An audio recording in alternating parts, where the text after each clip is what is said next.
Hello, and welcome to week 4. Wow, time flies when we're having fun. All right, so one topic that is going to be covered in the 4th week is consumer behavior, and what we're going to do in this discussion is provide a brief definition, an overview of consumer behavior, and then we're going to look at both influences on consumer behavior and the buyer behavior process. So consumer behavior refers to the behavior of individuals and households in terms of purchasing for personal consumption. So again, consumer behavior refers to the behavior of individuals and households in terms of purchasing for personal consumption. And this is important because there's also, while there's consumer behavior, there's also something called organizational buying behavior. So organizations such as John Carroll or KeyBank or Giant Eagle, they also buy things.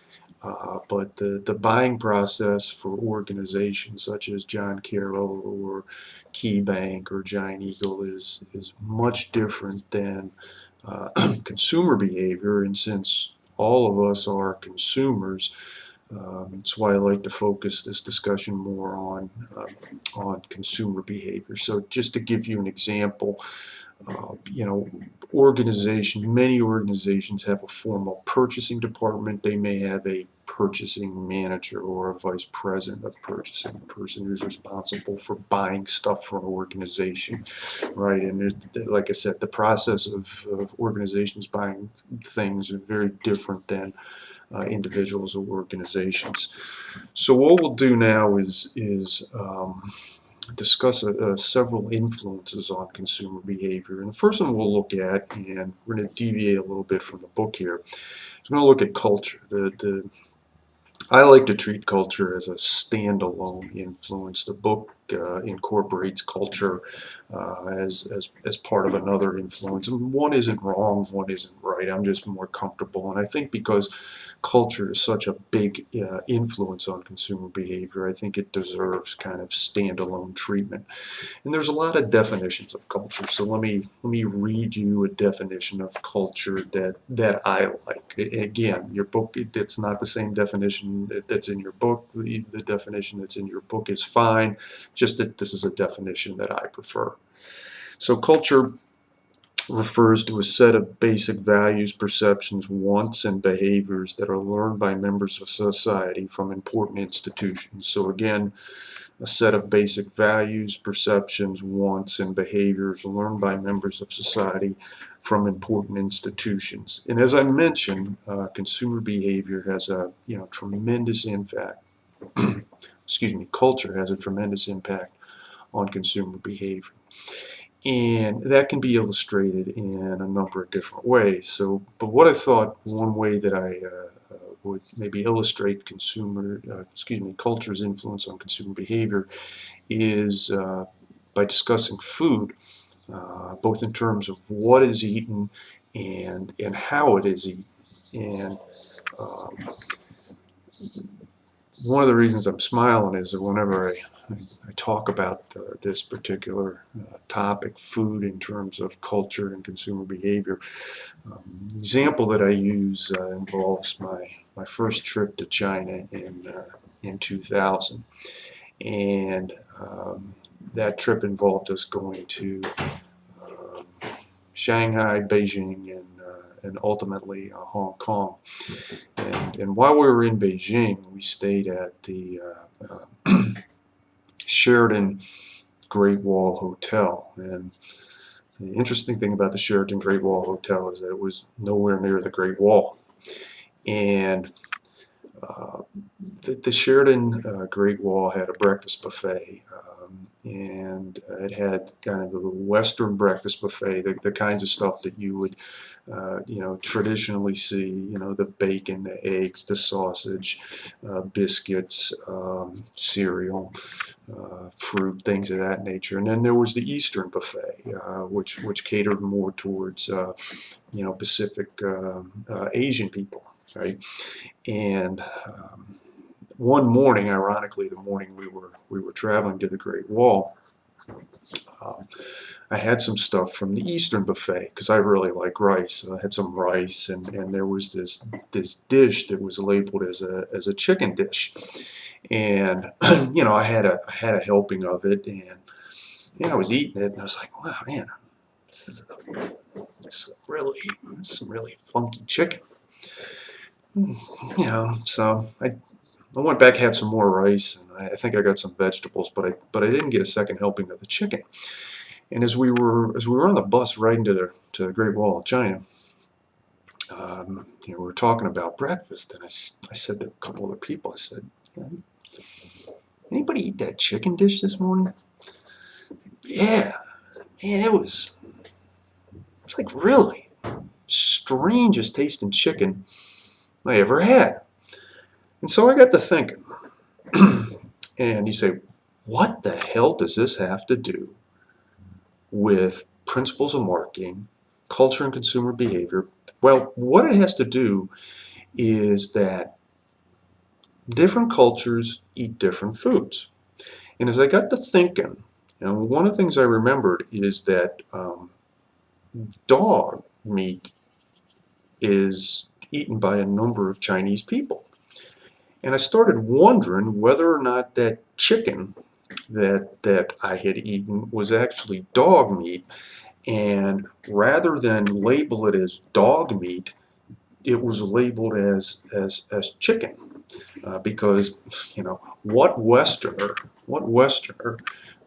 particularly somebody from the United States, is going to eat dog if it's knowingly labeled as dog. You say, ooh, good point. And so one of the things you look and you say, okay, that's an extreme example, but it really isn't, because if you think of Indians, right, people from India, 85% of the country is Hindu. They don't eat beef, right? Because the cow is a sacred creature in the Hindu religion. And again, religion is part of culture, and you think about religious restrictions on, the type of food that can be eaten. So, we have the idea that, culture can influence consumer behavior in terms of the type of food that's eaten and in terms of how it's eaten. When I was over in China, particularly when I taught in China, not so much when I my 2000 tour, but my 2004 trip when I taught there. Every place I went to eat, used chopsticks. And so you either learn how to use chopsticks or you don't eat. So culture has a big influence on consumer behavior. Second big influence on consumer behavior involves social factors, and we'll look at a couple of social factors. One social factor we'll look at is something called reference groups, and these are individuals or groups. Excuse me, let me put my glasses on. Individuals or groups who influence a person's beliefs, feelings, or behaviors. And again, a reference group is individuals or groups who influence a person's beliefs, feelings, or behaviors. And, customers, individuals look to reference groups for guidance in terms of their consumer behavior. So, for example, if you're a member of a sports team, kind of a classic example would be rugby. You think of rugby, they'll have a rugby match, and then inevitably after the match, what do both teams do? They drink beer, right? That's kind of a reference group influencing consumer behavior. All right. So another really important social factor is social factor is the family, and many people believe that the family is the most important influence on consumer behavior. And what I'd like you to do is think about how your family has impacted your consumer behavior, both kind of positively and negatively. And in thinking about that, has your family influenced either where you shop or where you don't shop? Has your family influenced you in terms of, how you pay for things, or do you use cash? Do you use debit cards, credit cards? Um, the kinds of products that you buy, whether or not you use brand name or generic products, all those kinds of things are often strongly influenced by your family. And then a third influence, and again, don't think there are just three influences. We have a limited amount of time, so we have to kind of go through these relatively quickly. Is what's known as situational factors, and situational factors are one of the things that really illustrates the challenges associated with both marketing and consumer behavior, because what we mean by situational factors is different situations will cause people to exhibit different behaviors, even though perhaps the underlying need or the underlying want is the same.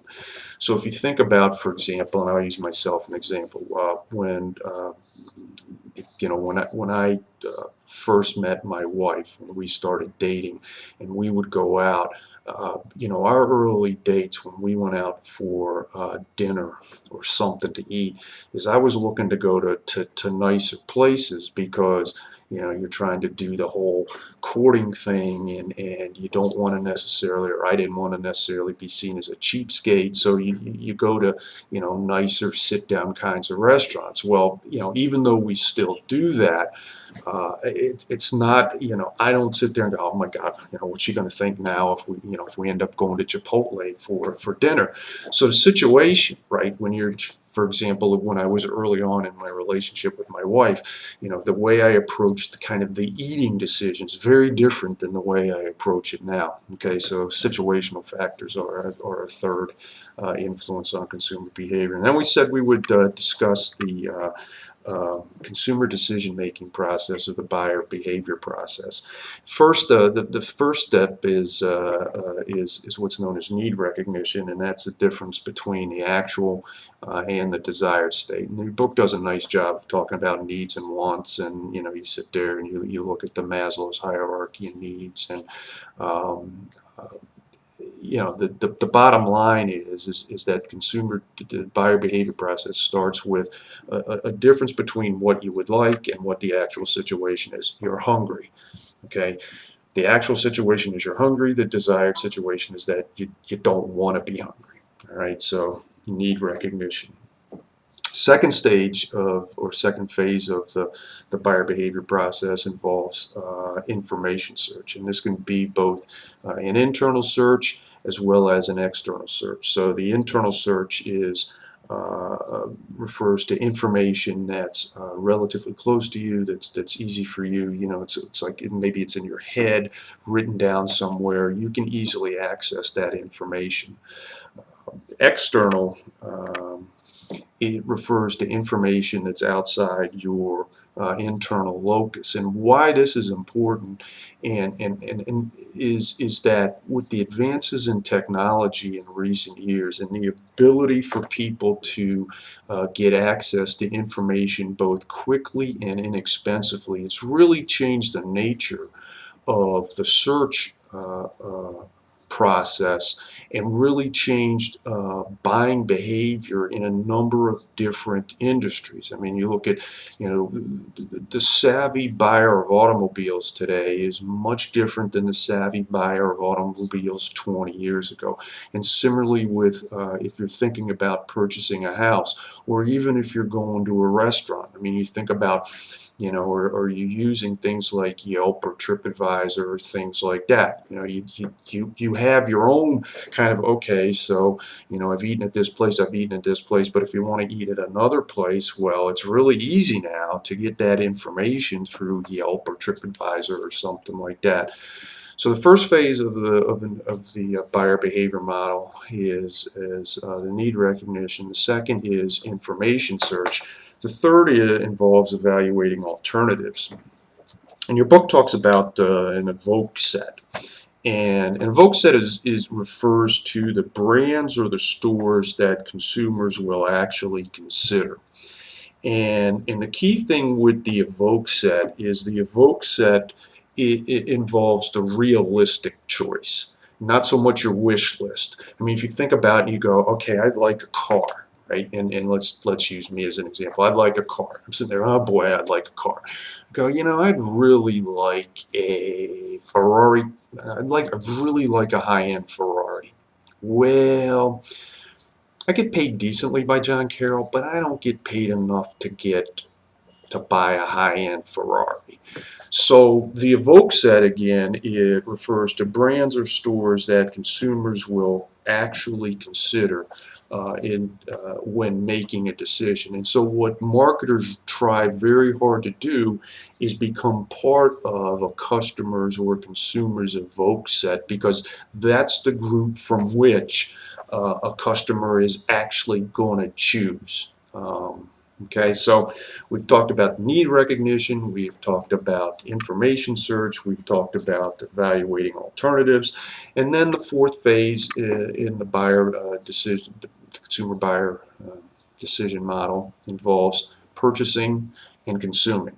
And it's pretty self-explanatory. I mean, you've gone through and you got the once you got the evoke set, you basically evaluate the however many alternatives you have in your evoke set, and you make a choice, and you use the product.